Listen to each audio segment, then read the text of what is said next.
Thanks for tuning in, everyone. I'm Dustin, your Alberta condo guru. Let's start off this first video with the most important topic about condominiums. What are they, and how are they different from other types of property ownership in Alberta? The concept of condominiums are relatively recent in terms of Alberta land classification. It's only been around for just over 50 years. But the origin is from centuries ago, where there was different types of co-ownership together. The prefix comes from the Latin con, meaning together, and then the root dominion, meaning ownership or mastery. Canada was actually originally a dominion until 1951, in fact. Some people today will actually remember that the old bills in circulation used to read Dominion of Canada. Until that time, because Canada was known to be owned by the United Kingdom or mastered by it, we were only recognized as a distinct nation after that point in time as part of the British Commonwealth. In the use of the word today, we know that condominiums meaning owning together, we just call them condos for short.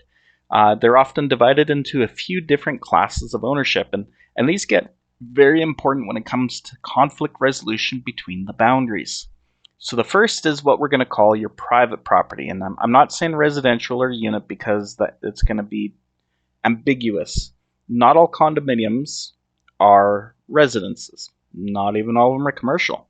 There are places that you can purchase a place to park your boat at a wharf, and we call that a dock condominium or a dockominium. And I'm not even sure how many there are in Alberta. I don't think there are many.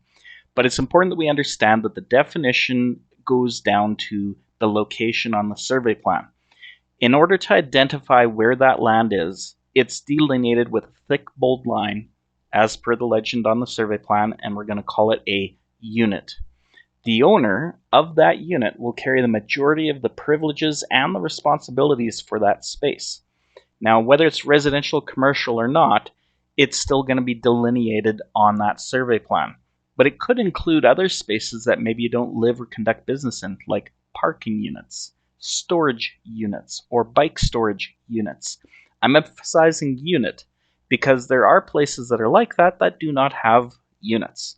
They're often part of what we call the second class, which is the common property. And this is the key piece that a lot of people need to understand, is that you as an owner in a condo also co-own the common property that the larger parcel is divided by. So in terms of a corporation that's a condominium, we're going to refer to this as a common title or tenancy in common. So when you purchase that land, you will get a title. It's kind of like deeds in the Old West, just a completely reverse system. And back in the Old West in the United States, if you had the deed, you owned the land. Didn't need to have your name on it, didn't have to physically be there. That piece of paper was the ownership of the land. But in order to protect owners, when we set up our system out here in Alberta and Western Canada, generally speaking, we went with a land title registration system. So rather than the piece of paper determining who owns it, the Office of Land Titles determines who owns it, and they update the name on that title. Now, titles are done digitally online, but they will include all the people who have a shared stake in the ownership of a unit or even the larger corporation. So this will include the person who has purchased the condo, along with anybody who provides a mortgage to that person against that condo. It will include liens or utilities, right-of-ways, anybody that might have some claim of ownership or access to that corporation. When we think about common property, though, there's a lot of other layers to it that can be involved. So in apartment-style buildings, we think of the common hallway. We think of the stairwells. Maybe there's an elevator shaft. Maybe there's a parking lane you drive through. There's definitely going to be a front door. These types of spaces are common access, so everybody has a share of that based upon their title.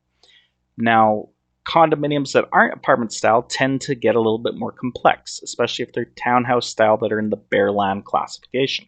So we've divided our condominiums into two main categories of bare land and conventional, with some weird in-between types. But in bare land, you own physical land and a building on it. So you'll see this more in HOA style properties where there's duplexes or townhomes.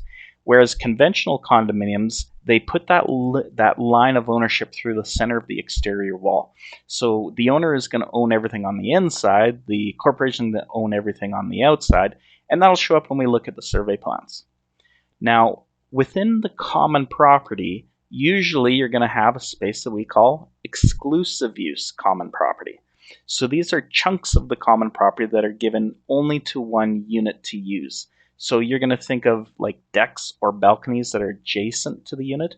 Maybe there's a storage locker somewhere in the unit, or maybe there's a parking stall that was never titled but has been specifically given to that unit as part of the common property that only they get to park in. On the flip side of the coin, you have managed property, which is the other way around. Instead of exclusive use being given to a single group, it's exclusive ownership being given access to a larger group. So managed property typically is where you have a bare land condominium and you have the right of access and the responsibility of maintenance goes back to the corporation. So an example of this would be if you own the yard, but you had a sidewalk going through it up to your front door, and the corporation had to mow the grass, shovel that sidewalk clear of snow, insure the land. These are types of things that come up in the managed property. So with these little exceptions coming up, it's so important that we understand that the land delineation, where we set that boundary, is not just based upon the survey plan. That's just the where. But the bylaws of the corporation will address the how each area is administered. So we're going to dig into some examples and look at some survey plans in the next video talking about that. So please consider subscribing if you don't want to miss out on the next video. Have a great day.